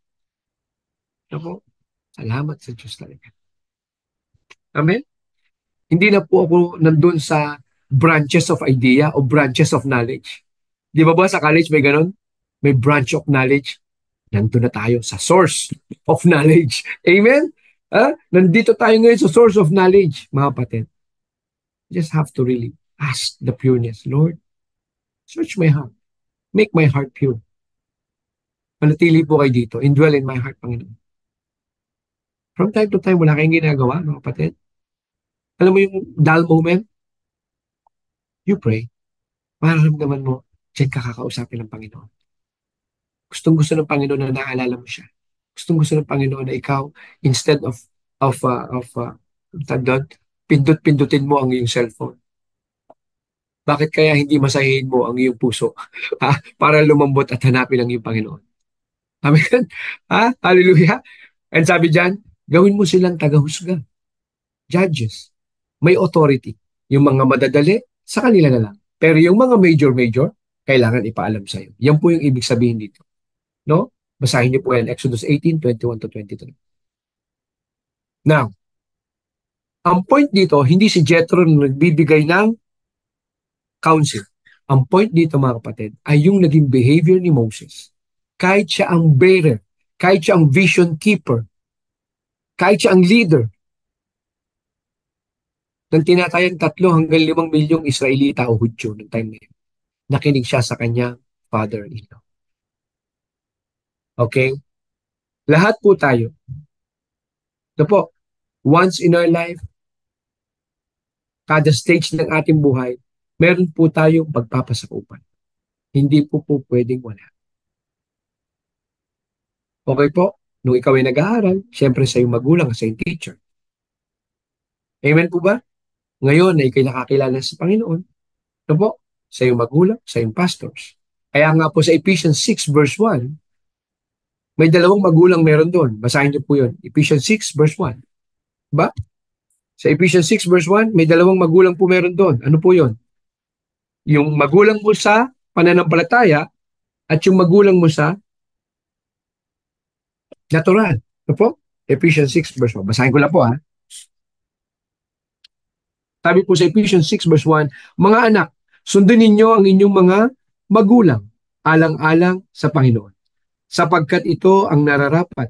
Ano po? Igalang mo ang iyong ama at ina. Ito ang unang utos na may kalakip na pangako. Magiging maganda at mahaba ang iyong buhay sa lupa.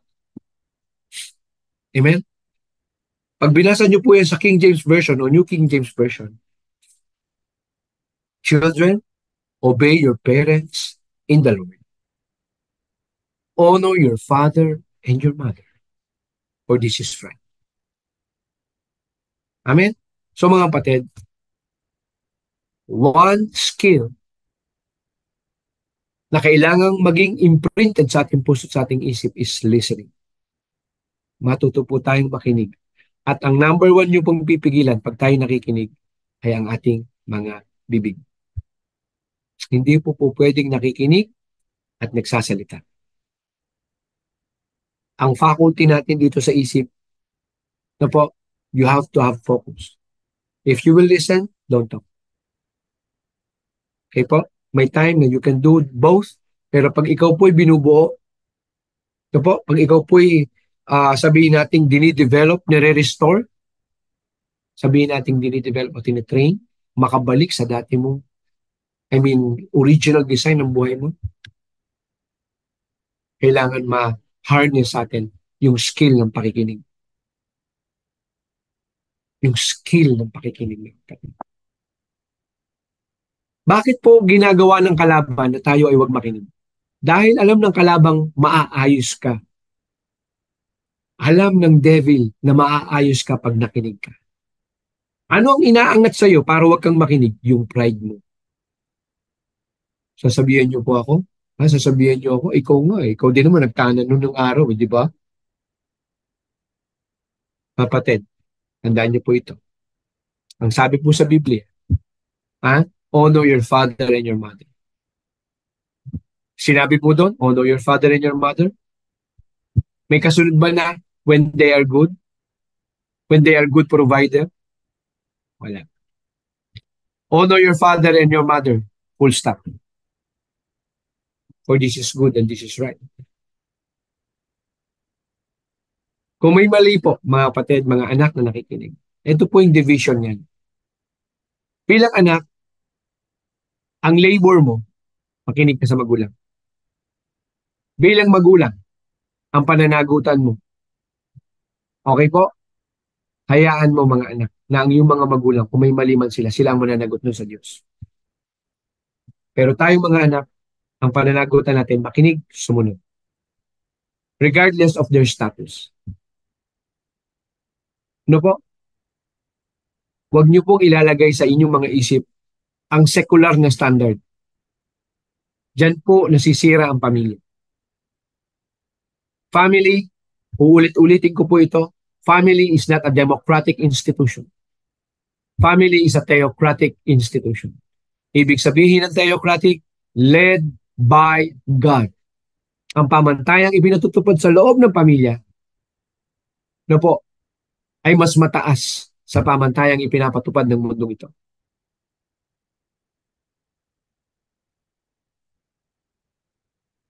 Gusto natin makiayon? Gusto natin magmingle? Fine. Kailangan mo ng mga requirements ng mundong ito. Kaya ka nag-aaral, kaya ka marunong mga tuwiran, okay? Kaya may critical mind, may analysis, fine. Pero at the end of the day, okay, do you have Christ in your heart? Kasi kahit gano'n ka kagaling at kasikat, at the end of the day, kung wala sa iyo ang ating Panginoong Yesus, you will end up together with many people dun sa malawak na daan. Sabi sa Biblia, ang malawak na daan ay patungo sa kapahamakan. Ngunit ang masikip na daan, na bihira ang dumaraan, ay papuntang buhay at kaligtasan. Amen po, kapatid. So you have got to listen. No po? Medyo tumagal ako dito sa pag-explain dito kasi alam niyo po, bali wala ang susunod yung gagawin kung hindi tayo marunong makinig. Kahit gaano ka ka-busy, pag hindi mo napakinggan ng tamang instruction, you will end up wrong. Okay po? Listen to be aligned. Listen to excel. Listen, effectiveness, place of peace. Moreover, thou shalt provide out of all the people. Ayan. Ano po? Such as fear of God. Ito na po yung sinabi ko kanina, ano po? Pamantayan ng ating binigay kay Moses. No? Amen? Nabibigyan ng category ang pagdedesisyon. Yung mga madadali, let them do it. Now, may kabawasan pa sa pagkatao? Hindi po. Ang ibig sabihin, mga kapatid, yung pa lang po kasi yung capacity ng mga napili niyang leaders. Simple troubleshooting. Simple cases of life or family issues. Pero pag mga complicated, ano sabi? If thou shall do this thing, no? Basahin ko po sa verse 22. Every small matter they shall judge. So shall it be easier for thyself, and they shall bear the burden with thee. Amen? Pero ano sabi? But every great matter that shall bring unto thee. Lahat daw po na mabibigat na mga issue kailangan dalhin kay Moses. Okay? Ano ngayon yung promise sa bandang huli? If thou shalt do this thing, kung gagawin mo ang mga bagay na ito, and God command thee, so, then thou shalt be able to endure. Ikaw ay masusustain ng Panginoon. And all these people shall also go to their place in peace. Ganyan kahalaga ang pagtingin, Panginoon. Mga kapatid, sa ngayon it's like a body of Christ. Na bawat parte ng katawan ay may kanyang-kanyang mga purpose at kanya-kanyang mga function. Kung ikaw ay ulo, magpakaulo ka. Ito ang dinidevelop dito sa panahon ni Moses na to. Na po, na pag natuto ng delegation ng mga tao, walang gulo. Kasi alam na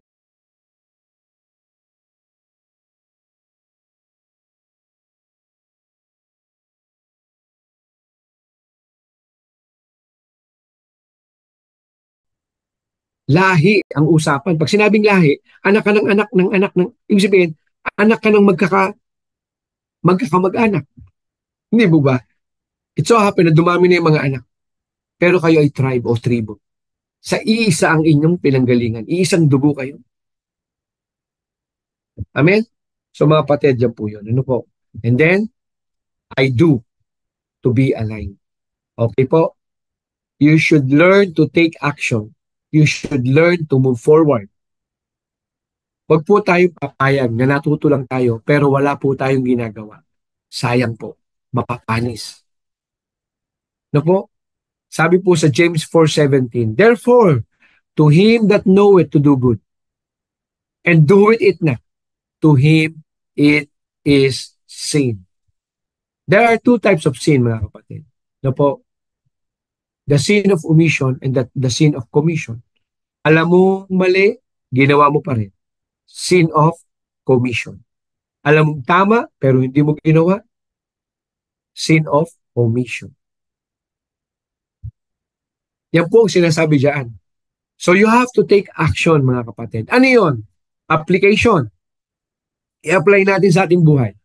Alam mo na kailangan mo pong maghayag ng salita ng Panginoon. Lahat tayo, mananampalataya.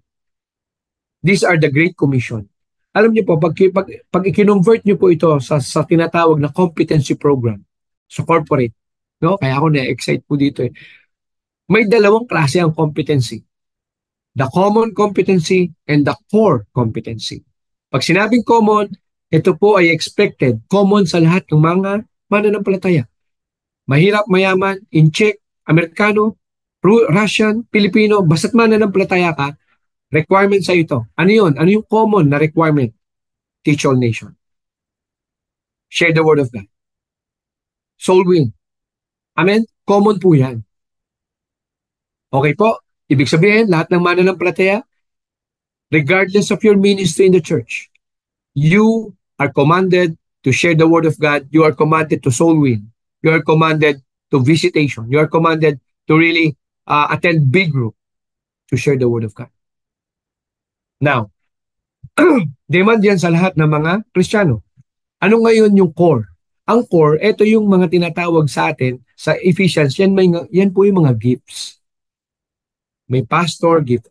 Ang gift mo ba ay pagsasalita? Magsalita ka. Ang gift mo ba ay pagbibigay? Magbigay ka. So may core. As bilang Kristiyano, meron kang special na gagawin. Bilang pastor ka ba? Bilang teacher ka ba? Apostles ka ba? Ikaw ba ay nasa music ministry? I do to be aligned. It is intentional, mga kapatid. Hindi po yan alaswerte. Kailangan mong pagdesisyonan. You have to make an intentional decision whether you will do it or not after hearing it. Matapos mo siyang mapakinggan, Gagawin mo ba o hindi? Hallelujah. Amen? Sabi po, faith in action, consistency to alignment. Amen? Pag wala pong aksyon, yung faith, you can never be consistent and therefore you cannot be aligned. Ano po? Yeah, a man may say, thou hast faith, and I have works. Show me thy faith. Pakita mo sa akin ang iyong pananampalataya na walang gawa at ipapakita ko sa iyo ang aking pananampalataya na may gawa. Amen? Ang usapan na ito ay usapan ng mga mananampalataya. Hindi po kasali dito. Okay po?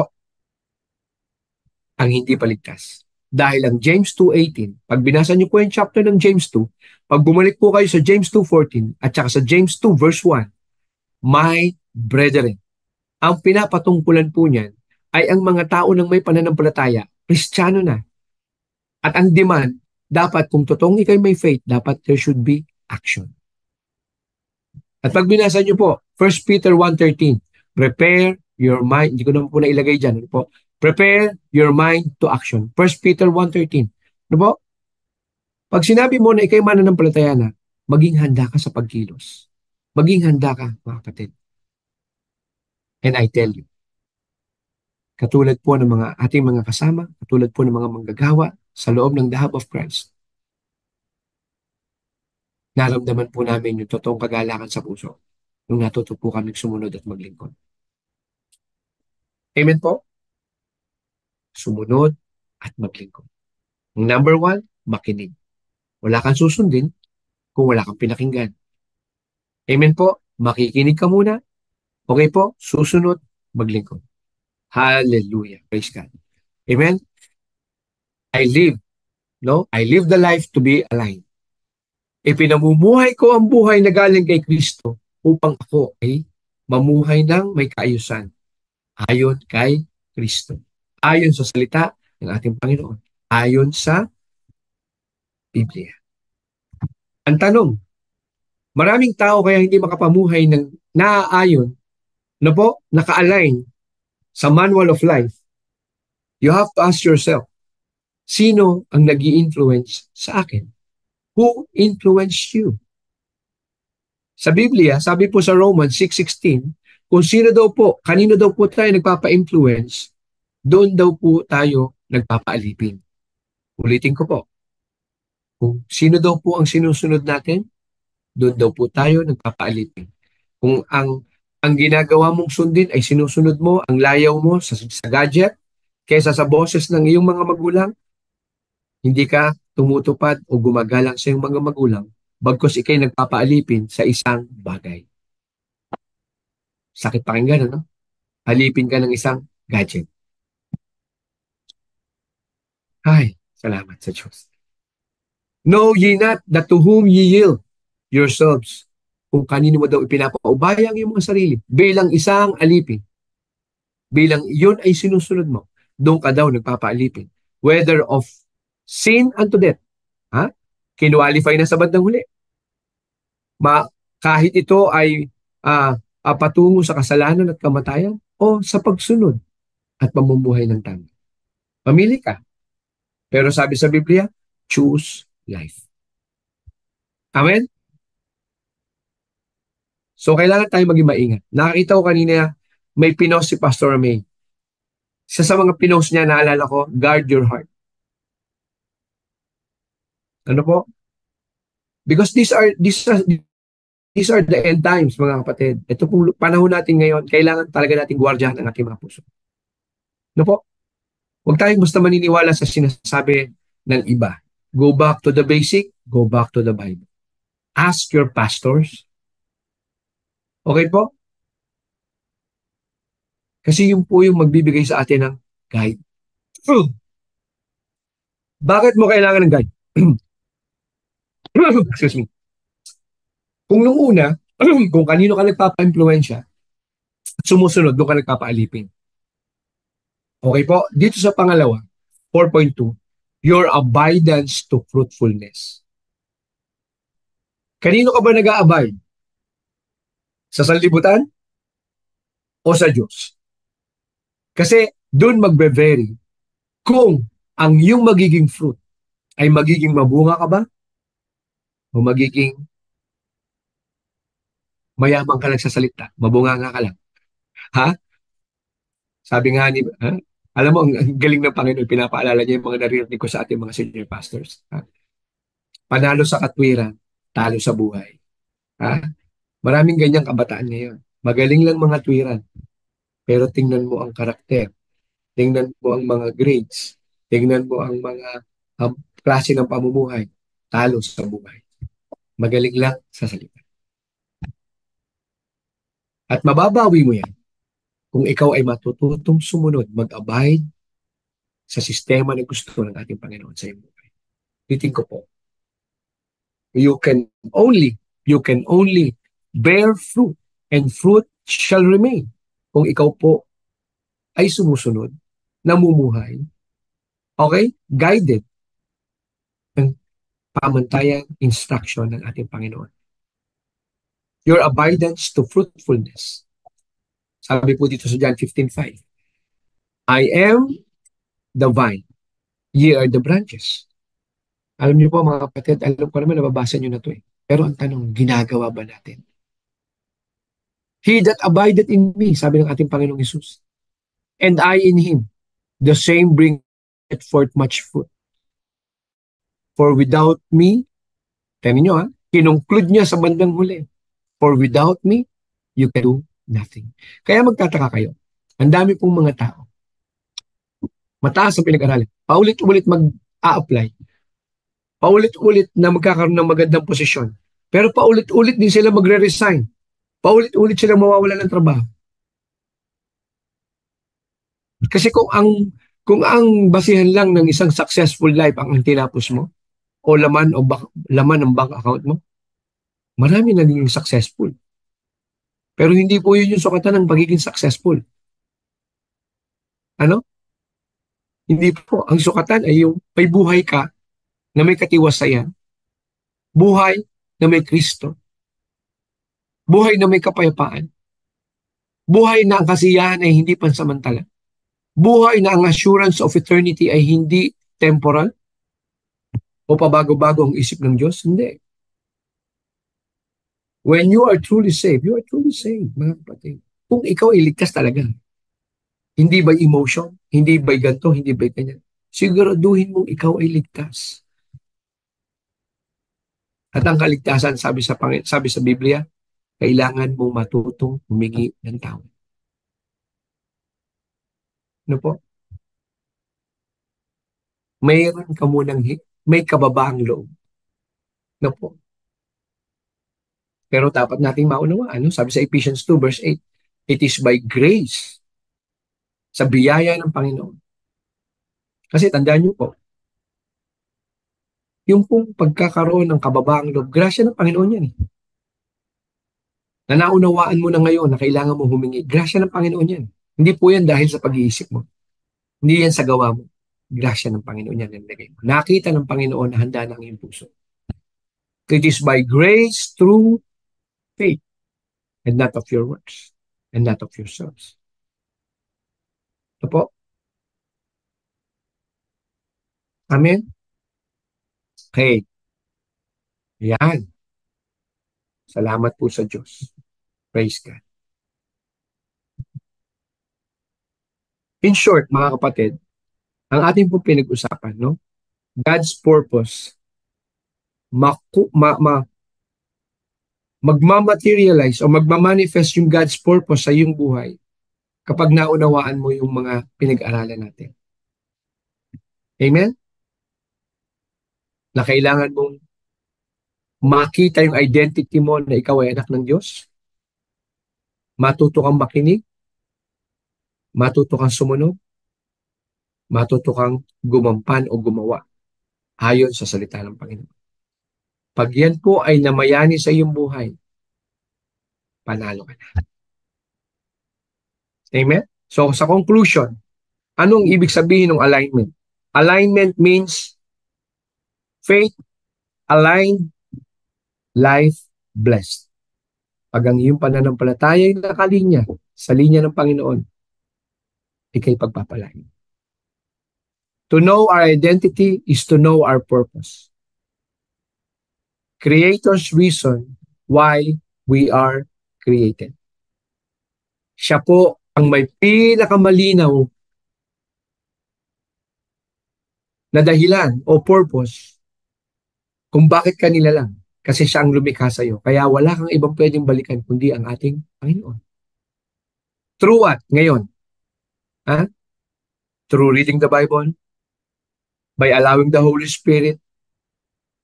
The Holy Spirit will teach us everything. Sabi sa John 14:27. John 14:26. Ano po? And number 3, stand firm. Be steadfast with your faith. Don't be compromisers. There will be time that you will not enjoy. Pero I rather not enjoy. No? As long as God is with me. Sabi ni David, mas gugustuhin ko pang tagabukas ng pinto ng templo kaysa maging alipin. At wala ang Diyos sa akin. Live by God's standard. Paano mo malalaman kung yun ang standard ng Panginoon?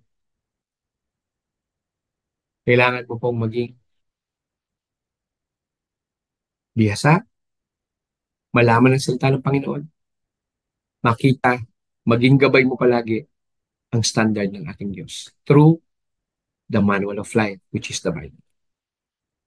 Kapatid, napakasarap ng ang buhay ay nasa ating Panginoon. Amen po. Praise God. Hallelujah. So mga kapatid, sa oras na ito, no po, yun po ang ating pagtuturo. God's purpose be aligned. No? Sa mga hindi po nakapanood na ating mga fellow ministry heads or sa mga leaders ng ating mga churches, pwede po natin i-share, encourage natin na mapanood po nila. Kasi alam niyo po, to have potential is one thing. But to do the will of God is another thing. Mahalaga na maunawaan natin na ang ating ginagampanan at ating ginagawa ay ayon sa purpose ng Panginoon sa ating buhay. Not just because magaling tayo, mataas ang pinag-aralan natin, but because we are sure na ang ating pong ginagampanan at ang ating ginagawa ay nais at kalooban ng Panginoon para sa atin. Dahil nandun po ang susi sa katagumpayan. In the mighty name of Jesus Christ. Ano po, tayo manalangin at magpasalamat. Father God, maraming salamat po sa iyong ibinahaging mga salita sa aming mga buhay sa hapong ito. Oh, hallelujah, Jesus. Hallelujah, Lord. You are the true source of life, true source of knowledge. You are the beginning and the end. Your ways are different from our ways, O Lord.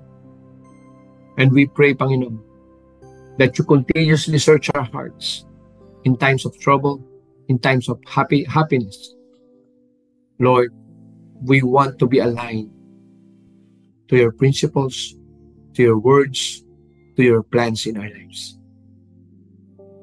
We pray, O Lord, that you would always guide us and hold us in your righteous, victorious right hand. In the mighty name of Jesus Christ. In the mighty name of Jesus Christ. Amen. Lord, pinapanalangin din po namin ang lahat ng nakapakinig sa iyong salita sa hapong ito. That you have opened something in our hearts and in our mind this afternoon. That you touch the inner man to strengthen, to empower, to obey, to listen to your purpose in our lives. Panginoon, lalo mo pong palakasin ang aming pong mga kaibigan, ang aming pong mga kamanggagawa, O Lord, na sila'y mapalakas sa espiritu at katotohanan. Na yung kauhawan, na lalo pa nilang maunawa ng iyong salita, Panginoon, ay palagi mo pong ilagay sa aming mga puso at gabayan ka. Sa bawat staff, sa bawat pong mga worker ng daily life sharing o Lord. Panginoon, in the mighty name of Jesus Christ, bless them with patience, with happiness, with gladness in their heart, with assurance that there's no labor in vain in serving the Lord. Maraming salamat, Panginoon, sa tanghaling ito. Maraming salamat, Panginoon, sa paggamit mo sa buhay ng iyong lingkod. I personally pray, O Lord, fresh revelation, anointing, and guidance in my life. Salamat, Panginoon, sa iyong kabutihan sa buhay ng bawat isa sa amin. Sa lamang po ang kapurihan. In the mighty name of Jesus Christ. Amen and amen and amen. Maraming pong salamat, mga kapatid. Muli, ito po si Pastor Walter Faustino. Bumabati po sa inyo ng magandang hapon na po, nag-iiwan po na ang katatagan at kalakasan ay nanggagaling sa ating Panginoon. Pagpalain po tayong lahat.